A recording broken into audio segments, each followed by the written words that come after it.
भविष्य में एक सब्जी बेच लो, दुकान कर लो, बिजनेस कर लो, लेकिन निजी शिक्षक तुम कभी मत बनना मेरे। तो स्कूल को भी काफ़ी क्षति हुई है इस कोरोना काल में, खासकर उनको कोरोना काल में उनको भी कुछ पैसे की जरूरत होती है हर स्कूल को। कोरोना काल में अगर देखा जाए तो सबसे अधिक प्रभावित एजुकेशन सेक्टर ही हुआ है।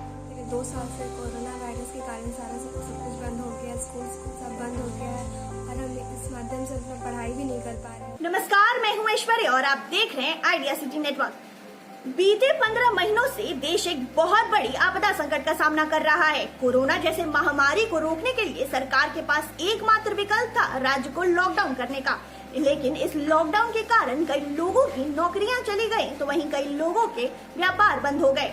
सरकार ने फिर भी कुछ चीजों पर ध्यान दिया, तो वहीं कुछ जरूरी चीजों पर जानकर भी अनजान बनी रही।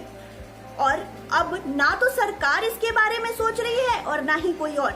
जी हाँ, मैं बात कर रही हूँ देश में शिक्षा के गिरते हुए ग्राफ का और हिम्मत हारते हुए शिक्षकों की। कोरोना काल में सबसे ज्यादा किसी को बुरा प्रभाव पड़ा है तो वो है शिक्षा जगत को, जो कि हम सब के लिए बहुत जरूरी है, क्योंकि किसी महान पुरुष ने कहा है कि गुरु के बिना ज्ञान नहीं और ज्ञान के बिना संसार नहीं। स्कूल, कॉलेजेस, कोचिंग बंद होने के कारण निजी शिक्षकों पर बहुत बुरा प्रभाव पड़ा है। वो अपनी हालत से बहुत परेशान हो चुके हैं। उनकी हालत ऐसी हो गई है कि उन्हें गुरु होने पर गर्व नहीं, पाप होने लगा है। तो चलिए सुनते हैं एक ऐसे ही शिक्षक से जो इस कोरोना काल में अपनी हालत से परेशान हो चुके हैं। आपका सवाल बहुत अच्छा है। प्राइवेट शिक्षकों के लिए तो बहुत ही कोरोना काल खराब समय लेकर के आया है। इस समय सभी भी, कोई भी कर्मचारी है जो गैर सरकारी है, वो सब्जी वाला भी हम लोगों से अच्छा है। हम लोग नो वर्क नो पे में बैठे हुए हैं। घर गृहस्थी कैसे चलावे दिन रात सोचना पड़ता है। ना तो इस पर सरकार का ध्यान है, ना तो जिला प्रशासन का ध्यान है, और कोई बात के लिए तकलीफ है कि क्या है, कोई पूछने वाला तक नहीं है। इवन कि स्कूल के डायरेक्टर भी नहीं पूछने वाले होते हैं कि आप कैसे हैं, किस हाल में हैं। ये है हम लोगों की निजी शिक्षक की ज़िंदगी। इस कोरोना काल में बहुत दयनीय स्थिति से हम लोग गुजर रहे हैं। भरण पोषण बच्चों को बहुत मुशक्क़त से कर रहे हैं। इस बात का हम किससे बयां करें, कोई सुनने वाला नहीं है हमारे इस कहानी को, इस दास्तां को। फिर भी हम लोग भगवान के भरोसे गुजर बसर कर रहे हैं, बच्चों को परवरिश कर रहे हैं। किसी भी तरह से, किसी भी हाल से हम इस कोरोना काल में सुरक्षित हैं या गुजार रहे हैं।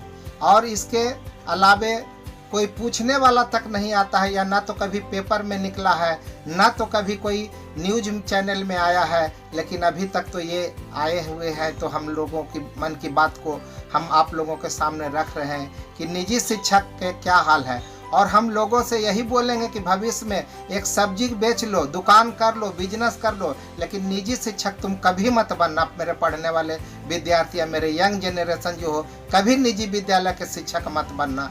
ये कोरोना काल हम लोगों को ये बता दिया, अच्छी तरह से सिखा दिया।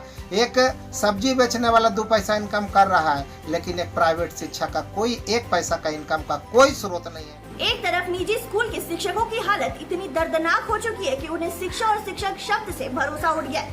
वहीं दूसरी ओर प्राइवेट स्कूल के शिक्षकों की जैसे तैसे करके बच्चों की ऑनलाइन क्लासेस ले रहे हैं। तो चलिए सुनते हैं कि आरपीएस स्कूल के निर्देशक का क्या कहना है इस बात पर। कोरोना काल में अगर देखा जाए तो सबसे अधिक प्रभावित एजुकेशन सेक्टर ही हुआ है।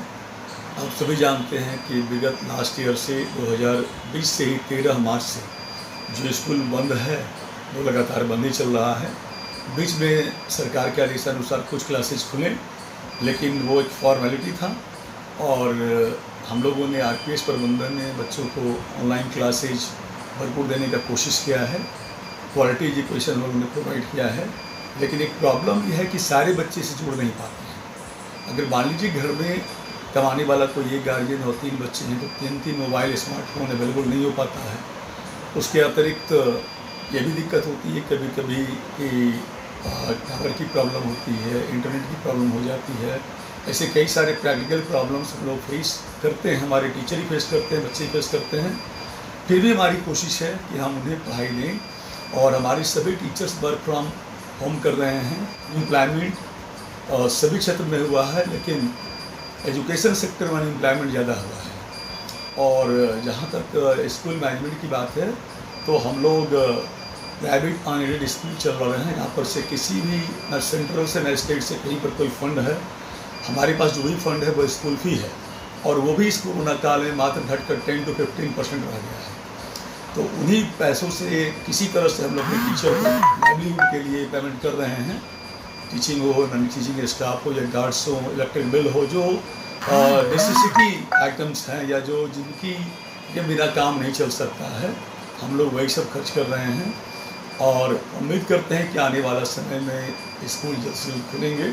जैसा कि आज के न्यूज़पेपर में दिया है कि यूनिसेफ ने स्कूलों को खोलने का दिया है और कहा है कि अब स्कूलों को खोलने का समय आ गया है।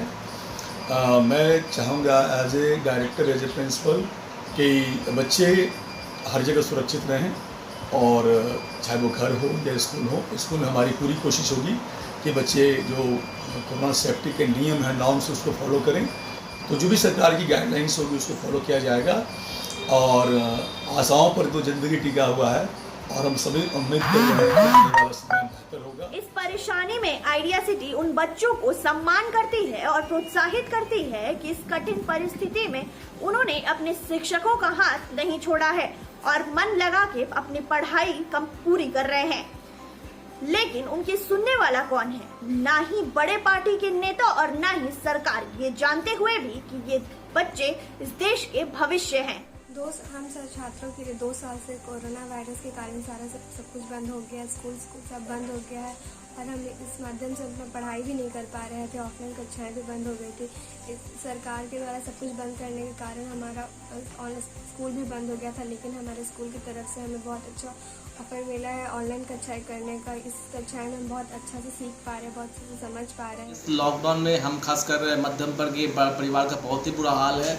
ये लॉकडाउन ऐसा करे सभी कमर तोड़ दिया, ना तो आमदनी कहीं आशंका है, ना ही कुछ कहीं से आमदनी आने का कहीं ज़रूरी है। हमारा रोजगार तो बिगड़ चुका है और दुकान वगैरह सब बंद हो चुका है। जहाँ तक बच्चों के सवाल है तो बच्चों का पढ़ाई तो एकदम ही ख़त्म हो चुका है। खासकर मध्यम परिवार के पास जहाँ पैसे नहीं है वो अपने मोबाइल को रिचार्ज कहाँ से करेंगे जिससे कि बच्चे अपना पढ़ाई के लिए वो बात कर सके या फिर जो भी कर सके।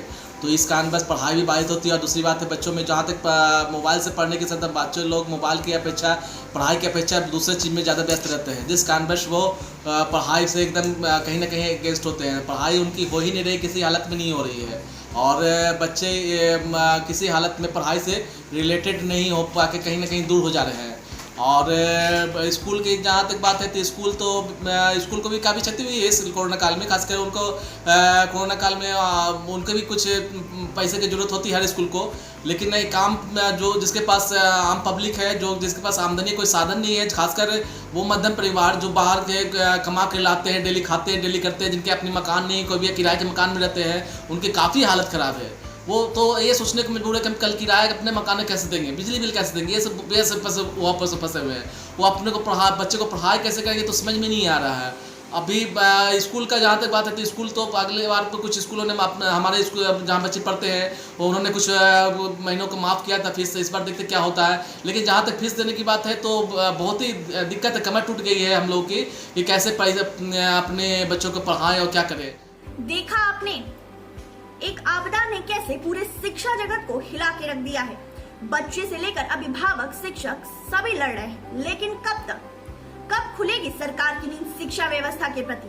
सरकार ने तो कह दिया है कि 1 जुलाई से स्कूल, कॉलेजेस, कोचिंग खुलेगा, लेकिन कुछ शिक्षा संस्थान ऐसे भी हैं जो 1 जुलाई का इंतजार करने की स्थिति में नहीं है। शहर में तो फिर भी बच्चों के सहयोग से और स्कूल की अच्छी व्यवस्थाओं की वजह से ऑनलाइन पढ़ाई चल रही है, लेकिन ग्रामीण क्षेत्रों में तो मानो जैसे शिक्षा ही खत्म हो गई हो। बच्चे वर्षों से स्कूल नहीं गए हैं और ऑनलाइन पढ़ाई के बारे में तो वहाँ की व्यवस्था पर तो ग्रहण ही लग गया है। इस महंगाई के दौर में गरीब वर्ग के परिवार अपने और अपने परिवार का पेट चलाए या उनको ऑनलाइन पढ़ाए। अगर सरकार ने इस मुद्दे पर जल्दी ध्यान नहीं दिया तो वो दिन दूर नहीं है जब हम सब ज्ञान, शिक्षा और शिक्षक से वंचित हो जाएंगे। ऐसे ही नए और जटिल मुद्दों के साथ हम फिर लौटेंगे अगले एपिसोड में। तब तक के लिए आप देखते रहिए आइडिया सिटी न्यूज नेटवर्क। धन्यवाद।